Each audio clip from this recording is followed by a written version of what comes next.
Justin, safe to say you're pretty excited to play in this one against your old squad? Yeah, I'd be lying to you if if I said I didn't have this one circled on the calendar.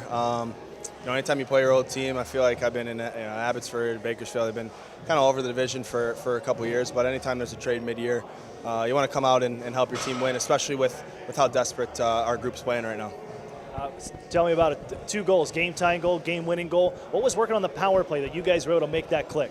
Yeah, I think the first one, Carpenter did a really good job of going in, winning a battle and popping it to the middle, and the second one, Loons did a great job of holding it. And they put me in the bumper spot in the middle of the ice there, and both of those goals, kind of the middle was wide open, and I wasn't going to miss either of those two. When you look at the end of the game, you guys go up 3-2, and then it was just holding on. Much like last night, we're seeing a lot of those little things, blocking shots, giving up the body, sacrificing the body, burying guys in front of them, protecting Oscar Dansk. What's that say about this team, the way that they've found a way and learned how to win games? Yeah, I think, I learned early in the season, when I was over there with San Jose that, San Diego plays you hard every night. They're not going to give you anything. It's going to be a hard game for 60 minutes, and we have an emphasis on we're in a playoff push right now, and like you said, we've been in those tie games in the third period, up one in the third period, down one in the third period. The resilience in this group is pretty special, and anytime you have a team that doesn't quit, everybody's playing for each other, and that's the kind of result you get. You only had a handful of home games, but nearly 12,000 people in the building. What was it like in front of that crowd, the way that place erupted, especially on your the goal to go ahead? Yeah, I think anytime you're playing a home game with these kind of fans, it's a Sunday. It's the atmosphere is electric. I know there's not a lot of sports teams here in San Diego, so for us, the emphasis is like I said, making the playoffs and do what we can to support these fans who support us. Ryan, starting with this game, for you, 3 assists on the night, but you guys came out, it seemed like, on a mission against this group, against the San Jose club. What was it about today's game, replicating what you did last night in a full team effort again here on Sunday? Yeah, I mean, these games, down the stretch are super important for us, and we've been trying to take them one day at a time, and so we weren't happy, I think, with our start. I thought we gave up too many chances to a really good offensive team, and sometimes you have to give the other team credit, but I thought we responded in the second and third, and special teams came up big too, and Dansker too. I mean, he made some really big timely saves when we needed him to, and so, man, I think all year we've been getting good crowds, and you want them to get behind us, and so it was nice to respond and come out with a win. Take me to that third period. I mean, a couple calls, you guys got to kill some penalties, and it was kind of all hands on deck for that one. Everybody doing their job. What's it say over the course of the season, how this group, and even being a younger group, how they've learned how to win and take advantage of those situations and protecting a lead? Yeah, those are big kills. I mean, you want your penalty kill to the best percentage possible, but then there's also the kills and the special teams, even power plays, where it's a close game that you need to come up with either momentum or and find a way to block shots, and I thought guys were bought in, and even to again making timely saves. Dansker, sometimes when your penalty kill's good, it's because your goalie's making good saves here. What is the mood like in this locker room right now? There's just an energy here since coming out of the All-Star break that seems that this team has embraced this. They're back against the walls and taking it to whatever opponent's in front of them.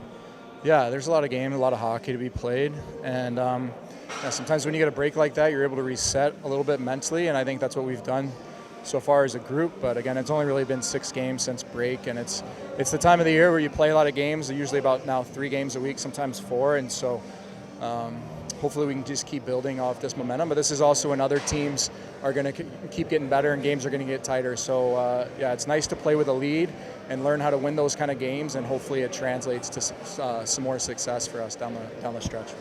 Nearly 12,000 in the building, and you mentioned the crowd a little bit earlier, but what was the energy like in that building, being on the ice, and especially when things kind of erupted there on that third goal? Yeah, it was so loud, and so happy for Bales. That's hard playing your old team so quickly, and so there can be so many nerves, but for him to have 2 goals like that goal especially was huge for us. And yeah, the crowd behind you on a back-to-back like that, it definitely gives you energy. So we appreciate their support, through the bad and the good, and so it was nice to get a win for them tonight. 4 games in 6 days, and these have been battles, especially the last 2. How proud are you of your group, the way they came out and performed tonight in front of the home crowd? What I'm the most proud of is the way we finished. You think about everything that we put into these last 4 games, all the travel, etc., and then to be able to finish that strong. That's the big deal. And the truth is, I think that a little bit of fatigue showed early in the game, and I think that our ability to respond and bounce back and show a really strong version of ourselves was impressive today.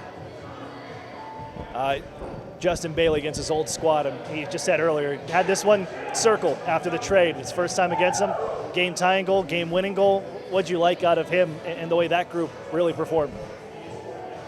I know that Bales takes a lot of pride in his game, and it's never easy when you move teams and going back and playing them again.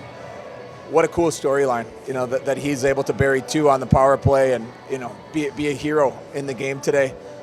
Really, really happy for him. Special teams, 2 for 5 on the power play, 5 for 5 on the PK, and a couple big ones at the end. What'd you like out of your group, especially where you kind of lose a penalty killer a couple times? Roland McEwen was sitting, Jan Mysak was sitting, and your group really stepped up that next man up mentality. Our goalie was very good on the penalty kill, and I think that a lot of it we were able to deny in the rush and pressure and deny sets. It's a very, very good power play.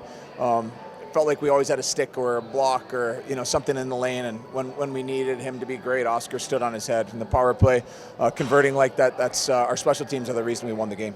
There's been some big crowds in this building over the last couple of years, and the Gulls just haven't come out on that right side, but nearly 12,000 in the building, and they got quite a hockey game.